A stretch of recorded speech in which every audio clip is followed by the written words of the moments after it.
안녕하세요. 1분 딸이 말씀 따라의 원복준입니다. 하루 중 여러분의 1분을 사용해 하나님의 말씀을 묵상하는 친구들의 삶이 복되고 아름답길 소망합니다. 오늘 함께 살펴볼 말씀은 출애굽기 2장 24절에서 25절 말씀입니다.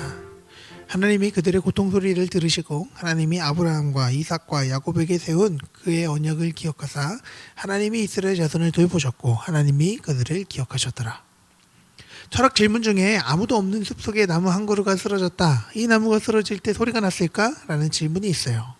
당연히 소리가 났기 쉽지만 현상학적 관점에서 이 질문에 대한 답은 소리가 나지 않았다예요. 왜냐하면 애초에 숲이 없었기 때문이에요.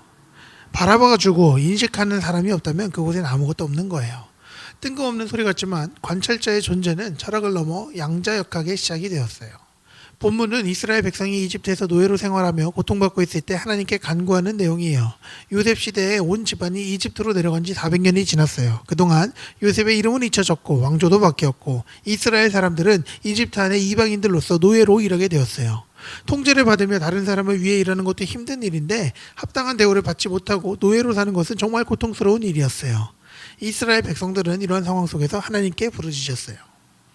이스라엘 백성들이 하나님을 찾았던 것은 대단한 신앙이 있어서나 철저한 교육에 의한 것은 아니었어요. 당시 이스라엘 사람들에게는 율법도 없었고 신학도 없었고 하나님에 대한 가르침도 없었어요. 그들은 단지 고통 가운데서 괴로워하며 어렴풋이 기억나는 대로 그들의 조상의 하나님 이름만 불렀을 뿐이었어요. 그러나 그 소리를 들으신 하나님은 오래전 약속을 기억하셨고 그들의 고통을 돌보셨고 그들을 기억하셨어요.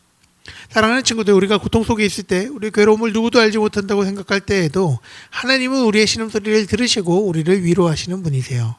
그 옛날 이스라엘 백성을 하나님의 백성으로 돌보셨던 그 하나님은 오늘 우리의 하나님 되시고 내 하나님이 되세요. 우리가 아무도 없는 곳에 쓰러진 나무가 되지 않는 까닭은 하나님께서 듣고 계시고 하나님께서 보고 계시고 하나님께서 돌보시기 때문이에요. 오늘도 이러한 하나님의 특별하신 돌보심을 경험하는 하루가 되기를 주님의 이름으로 축복합니다.